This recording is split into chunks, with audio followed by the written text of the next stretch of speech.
नमस्कार, मैं धीरेंद्र और आप देख रहे हैं मिरर मीडिया। स्वागत है आपका जवाहर झारखंड में। एक नजर बढ़ते हैं अब तक की सुर्खियों पर। धनबाद के वरोरा कांड में हुए गोलीकांड मामले में पुलिस को मिली सफलता, 2 आरोपी गिरफ्तार।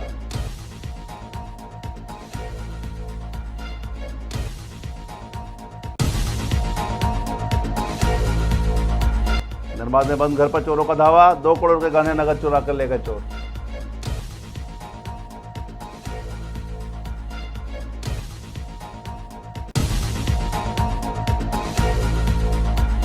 रांची के जगन्नाथ मंदिर में हत्याकांड का 12 घंटे में पुलिस ने किया खुलासा, चोरी छुपाने के लिए हत्या, 3 आरोपी गिरफ्तार।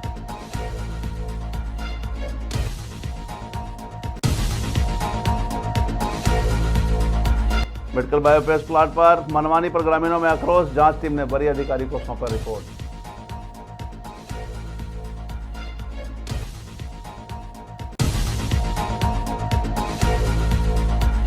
और निरसा में अंतर्राज्यीय चोर गिरोह का पर्दाफाश, 50 वारदात किया कबूल, 3 साथी रविवार गिरफ्तार।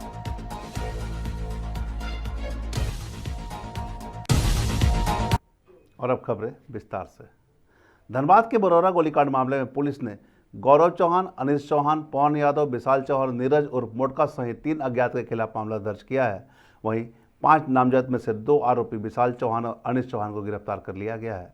साथ ही अन्य के खिलाफ छापेमारी जारी है। बता दें कि दिन दहाड़े रविंद्र चौहान नामक युवक को निशाना बनाते हुए आधा दर्जन बाइक सवार अपराधियों ने 8 राउंड गोलियां चलाई थी। इस हमले में रविंद्र चौहान बाल बाल बच गया था, हालांकि एक गोली उसके पैर को छूते हुए निकल गई थी। पीड़ित के बयान पर बरौरा थाना में सभी के खिलाफ प्राथमिकी दर्ज कराई गई है। पुलिस ने त्वरित कार्रवाई करते हुए 2 नामजद आरोपियों को गिरफ्तार कर लिया गया है। वहीं मामले की जांच में भी पुलिस जुट गई है और अन्य आरोपियों की तलाश जारी है। गोलीबारी पुरानी रंजिश को लेकर बताई जा रही है। ग्रोसरी मैंने कुछ सामान के लिए हम लोग जा रहे थे डुमरा, घर से निकल कर 9 जैसे ही हम माथाबान ग्राउंड के पास पहुंचे तो उधर से डेफोडिल्स की तरफ से गौरावानी थी, सब जो विशाली सब जो कम से कम 4-5 बाइक से 8-10 लड़का थे वो सब। और जैसे ही हम जा रहे थे तो सब घेर के बोला कि मारो इसको, मारो मारो, और बंदूक निकाल करके गोली चलाने। कितना गोली चला? कम से कम अगर 4 गो पिस्टल करीब वो सब निकाला था तो कम से कम 1 2 7 8 गोली जरूर चलाया है। सबके हाथ में? हाँ, मैंने 4 गो को हम देखे, अब सबको तो नहीं हम देख सकते क्योंकि निकाल रहा था तो हम 4 गो के कितना आप लोग हाथ में हथियार था? आप कितना लोग हथियार था? वो सब तो कम से कम तो 4 गो को तो देखे। सब लोगों ने किया है और पैर में एक लैसेरेटेड वुंड है इनका, और उस पर हम लोग उसको जांच के बाद हम लोग एक रिपोर्ट देंगे। इनकी स्थिति अभी ठीक है, ऐसा कोई जानलेवा नहीं है, लेकिन किसी चीज़ से गहरा जख्म बना हुआ है, इसका इलाज हम लोग कर रहे हैं जी। नहीं, रेफर लायक तो स्थिति नहीं है, क्योंकि ये चीज़ यहाँ पर मैनेज हम लोग कर सकते हैं, इसका उपचार भी हम लोग कर सकते हैं, तो जो भी बेस्ट पॉसिबल है हम लोग उनको कर रहे हैं। गोली है क्या? नहीं, गोली नहीं है, वो गोली या चाहे जो भी हार्ड वस्तु जो। धनबाद में चोरी की बड़ी वारदात सामने आई है, जहां सदर थाना क्षेत्र के हीरापुर में एक बंद घर को निशाना बनाते हुए चोरों ने करीब 2 करोड़ रुपए तक की संपत्ति पर हाथ साफ कर दिया। गिरीश में विश्वजीत कुमार साहब के मुताबिक परिवार 21 अप्रैल को शादी समारोह में शामिल होने मुंगेर गया था। इसी दौरान चोरों ने घर में घुसकर 9.5 लाख रुपए नगद और सोने चांदी के जेवरात चोरी कर लिया। शनिवार को लौटने पर घटना का पता उन्हें चला है। पीड़ित ने पुलिस में शिकायत दर्ज कराई है और सामान बरामद करने की मांग की है। वहीं पुलिस जांच पड़ताल में जुट गई है। तारीख को मैं सुबह मंगलवार को मेरी मामे की बेटी की शादी थी मुंगेर में, तो सारा पहले तो मम्मी और भाई चला गया था, तो हम और पापा थे, तो हम और पापा मॉर्निंग में मंगलवार को निकले शादी में, शादी अटेंड किए। 23 तारीख को शादी था, तो कल रेस्ट किए और आज मॉर्निंग में फिर वहाँ से निकले धनबाद आने के लिए। तो हमारे मतलब नज़दीकी भैया है हमारे, तो वो बताया कि तुम आ गया, तुम बताया नहीं, गेट खुला हुआ है। हम गिरिडीह पहुँचे थे उस समय, तो बोले कि हम बोले भी हम तो आए नहीं, गेट कहाँ? तो हम बोले वीडियो कॉल कीजिए। आनंद थाना में वो वीडियो कॉल किए, बोले भी हम तो आए नहीं, फिर देखे आए तो घर ऊपर दिखाएं वीडियो कॉल करके, तो पूरा ताला वाला सब जगह टूटा हुआ है, जिसमें कि दुकान मेरा 5 दिन का जो आज संडे को हमारा पेमेंट रहता है दुकान का, और भी मेरा कैश था दुकान में 5 लाख रुपया एक जगह था। 2 बक्सा भी वहाँ पे देखिए रखा हुआ है, 5 लाख 5.5 लाख दोनों बक्सा में था। एक बैग में 4.5 लाख रुपया था और 100 का गड्डी था, तो वो गड्डी को हम निकाल के चले गए थे। 5 का करेंसी नोट था, 100 का 10 का पुराना नोट था, जो कि हम बहुत एक्वायर करके दादा लोग का निशानी था तो वो रखे हुए थे। दादी का कंगन था 4 गो सोना का मोटा-मोटा, वो था चांदी का हुस्नी बोलते हैं। मम्मी का 3 गो अंगूठी, पापा का अंगूठी था 3 गो, मम्मी का चैन था। वो आज हम लोग ऐसा की नहीं कि आज हम लोग ली, हमारी होश से पहले का, क्योंकि आज इतना महंगा। रांची के धुरवा थाना क्षेत्र स्थित जगन्नाथपुर मंदिर में हुए सनसनीखेज हत्याकांड का पुलिस ने महज 12 घंटे के भीतर खुलासा कर दिया है। रांची एसएसपी ने प्रेस वार्ता कर बताया कि इस मामले में 3 आरोपियों देव कुमार उर्फ रचित, विकास महली और आयुष कुमार दत्ता को गिरफ्तार किया गया है। पुलिस जांच में सामने आया कि आरोपी चोरी की नियत से मंदिर में घुसे थे। इसी दौरान मंदिर के सुरक्षा कर्मी ने उन्हें पहचान लिया, जिसके बाद अपनी पहचान छुपाने के लिए आरोपी ने उसकी हत्या कर दी। घटना के बाद आरोपी फरार हो गए, लेकिन हैरानी की बात यह रही कि पुलिस को गुमराह करने के लिए वे विरोध प्रदर्शन में भी शामिल हो गए। जांच के दौरान पुलिस ने उनके पास से 3,97,000 रुपये नगद बरामद किए हैं, जो मंदिर से चोरी किए गए थे। एसएसपी के निर्देश पर गठित स्पेशल टीम ने तेजी से कार्रवाई करते हुए पूरे मामले का पर्दाफाश किया है। पुलिस के अनुसार आरोपियों ने चोरी के पैसे से खरीदारी भी की थी। फिलहाल 3 आरोपियों से पूछताछ जारी है और आगे कार्रवाई की जा रही है।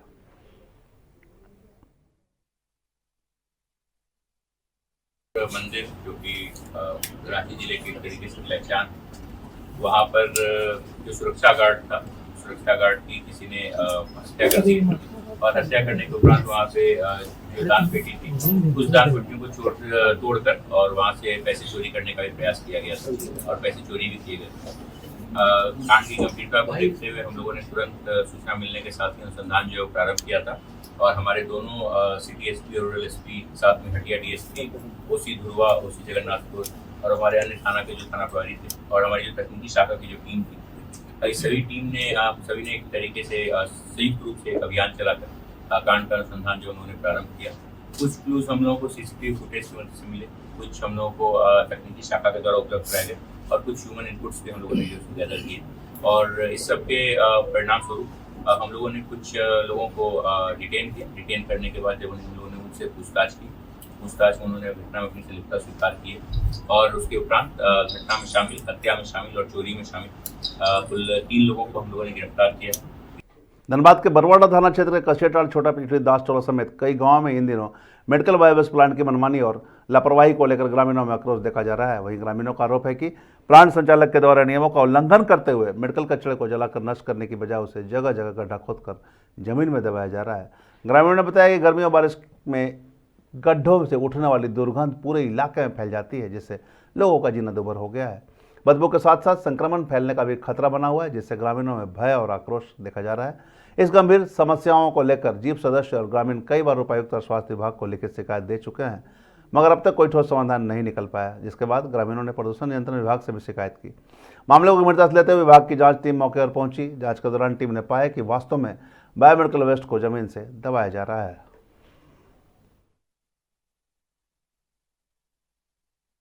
मेडिकल को लाके बोकारो, आपका गिरिडीह, धनबाद, आपका जमशेदपुर, हजारीबाग, सबका बायोमेडिकल वेस्ट लाके यहाँ पे डंप किया जाता है।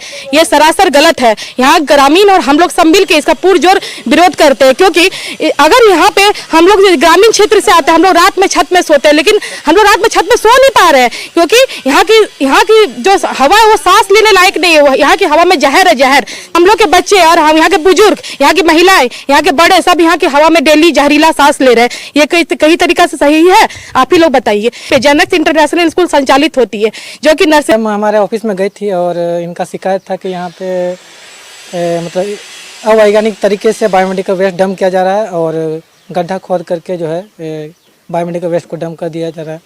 तो उसी के आलोक में हम लोग आए यहाँ और विजिट किए। मैडम भी साथ में है, तो हम लोग साथ में विजिट किए हैं और आगे कार्रवाई के लिए हम लोग भेज देंगे। मैडम कितने को मैडम के साथ जैसे विजिट किए तो गड्ढा वाकई में खोदा जा रहा है और वहाँ बायोमेडिकल वेस्ट को डंप किया जा रहा है। धनबाद के निरसा में पुलिस को बड़ी सफलता हाथ लगी है, जहां अंतर्राज्यीय चोर गिरोह का पर्दाफाश करते हुए 3 शातिर अपराधियों को गिरफ्तार किया गया है। निरसा एसडीपीओ रजत मणि मंगला ने प्रेस वार्ता में बताया कि 22 अप्रैल को चिरकुंडा थाना क्षेत्र के लायकडी डीप कॉलोनी स्थित एक बंद क्वार्टर से दिन दहाड़े चोरी की घटना को अंजाम दिया गया था। गृह स्वामी किशोर कुमार सिंह की शिकायत पर पुलिस ने त्वरित कार्रवाई करते हुए जांच शुरू की। गुप्त सूचना के आधार पर चिरकुंडा इलाके में जांच अभियान चलाया गया, जहां एक पल्सर बाइक पर सवार 3 संदिग्ध युवक पुलिस को देखकर भागने लगे। पीछा कर तीनों को पकड़ा गया। पूछताछ में आरोपियों ने लायकडी चोरी कांड समेत कई वारदातों में अपनी संलिप्तता स्वीकार की है। उनकी निशानदेही पर चोरी के आभूषण, नकदी और औजार बरामद किए गए हैं। आरोपियों ने धनबाद, झरिया, बोकारो और पश्चिम बंगाल के पुरलिया सहित 40 से 50 चोरी की घटनाओं को अंजाम देने की बात स्वीकार की है। गोंडा सीमावर्ती एरिया में चेकिंग के क्रम में पुलिस दल को देखकर एक पल्सर मोटरसाइकिल जिसका नंबर था JS10A S6212, इस पर 3 व्यक्ति सवार थे। उसमें भागने की कोशिश करने लगे हमारी टीम को देखकर। तो उसमें भागने के क्रम में जब हमारी टीम द्वारा उनको खदेड़ा गया, रोका गया, तो हड़बड़ा कर उससे मोटरसाइकिल से गिर गए, उसके खदेड़ कर पकड़ा गया। और जब कड़ाई से उनसे पूछताछ की गई तो उन्होंने अपना नाम बताया और साथ में यह स्वीकार किया कि वो आसपास में चोरी करने के मकसद से उस क्षेत्र में घूम रहे थे। और उन्होंने उस कांड के संबंध में जब पूछा, कड़ाई से पलामू उपायुक्त दिलीप प्रसाद सिंह शेखावत ने शनिवार को सदबरा प्रखंड सह अंचल कार्यालय का औचक निरीक्षण किया। डीसी के अचानक पहुंचने से प्रखंड कार्यालय में हड़कंप मच गया। कर्मचारी और अधिकारी फाइल दुरुस्त करने में जुट गए। निरीक्षण के दौरान एक क्लर्क ने डीसी को गलत जानकारी देकर गुमराह करने की कोशिश की, लेकिन यह चाल ज्यादा देर तक नहीं चल सकी। डीसी ने तत्काल कार्रवाई करते हुए संबंधित क्लर्क को सस्पेंड करने का निर्देश दिया। साथ ही अंचल अधिकारी को भी शो को जारी करने को कहा। डीसी ने कार्यालय की कार्यप्रणाली पर नाराजगी जताई और स्पष्ट शब्दों में कहा कि लापरवाही किसी भी सूरत में बर्दाश्त नहीं की जाएगी। निरीक्षण के दौरान उपायुक्त ने आम लोगों से बातचीत की और उनकी समस्याओं को गंभीरता से सुना। उन्होंने अधिकारियों को निर्देश दिया कि जन शिकायतों का त्वरित समाधान किया जाए और सरकारी योजनाओं का लाभ सही लोगों तक पहुंचे। साथ ही यह सुनिश्चित किया जाए कि इसके अलावा हर किसी को परेशानी न हो। डीसी ने एक और फैसला लेते हुए कहा कि प्रखंड परिसर में बिचौलियों के प्रवेश पर रोक लगाई जाएगी ताकि आम जनता को किसी तरह की परेशानियों का सामना न करना पड़े।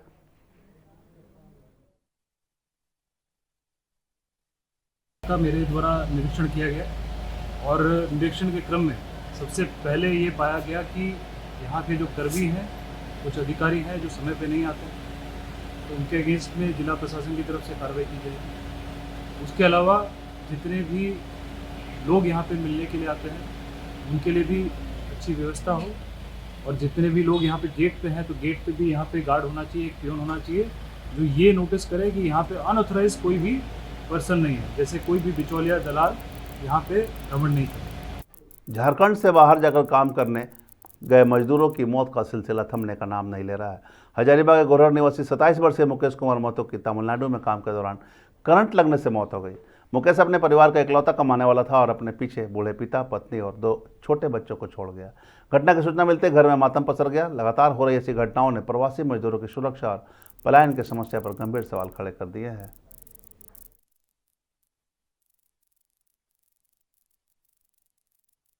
ग्राम गोरहर टोला भयाड़ी का लड़का था मुकेश कुमार महतो, जो कि चेन्नई गया हुआ था टावर लाइन में काम करने के लिए, और वहाँ पे कल उसका करंट लगने के कारण देहांत हो गया है। उनके पिताजी विकलांग हैं, हाथ पांव दोनों तरह से विकलांग हैं और बुजुर्ग भी हो गए हैं।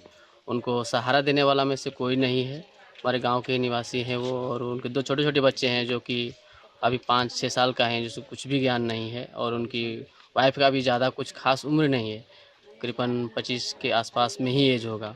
इसलिए हम सरकार से रिक्वेस्ट करते हैं कि उसे कुछ अच्छा खासा मुआवजा मिल सके ताकि वो अपने बच्चों को पाल सके। और धनबाद के सदर अस्पताल में रांची से आई निरीक्षण टीम ने अस्पताल की व्यवस्थाओं और सेवाओं का जायजा लिया। इस दौरान टीम ने अस्पताल की गुणवत्ता, सुविधाओं और संचालन संबंधी कई पहलुओं की गहन जांच की। वहीं जांच टीम ने इमरजेंसी विभाग, साफ सफाई व्यवस्था, महिला वार्ड, ओपीडी सहित कई विभाग का निरीक्षण किया। इसके अलावा टीम ने मरीजों को मिलने वाली सुविधाओं, दवाओं की उपलब्धता और अस्पताल परिसर की स्वच्छता के बारे में जानकारी ली। साथ ही अस्पताल को और अधिक सुगम और बेहतर बनाने पर जोर दिया। वहीं सदर अस्पताल के प्रभारी डॉक्टर संजीव कुमार ने बताया कि निरीक्षण के आधार पर आवश्यक सुधार किए जाएंगे ताकि मरीजों को बेहतर स्वास्थ्य सुविधाएं उपलब्ध कराई जा सके। कायाकल्प असेसमेंट और करने के लिए हमारे राज्य स्तर से हमारे 2 प्रतिनिधि आए हुए हैं। देखिए, ये कोई निरीक्षण कार्यक्रम नहीं है, ये एक्चुअली एक तरीके से सपोर्टिव सुपरविजन इसको कहेंगे।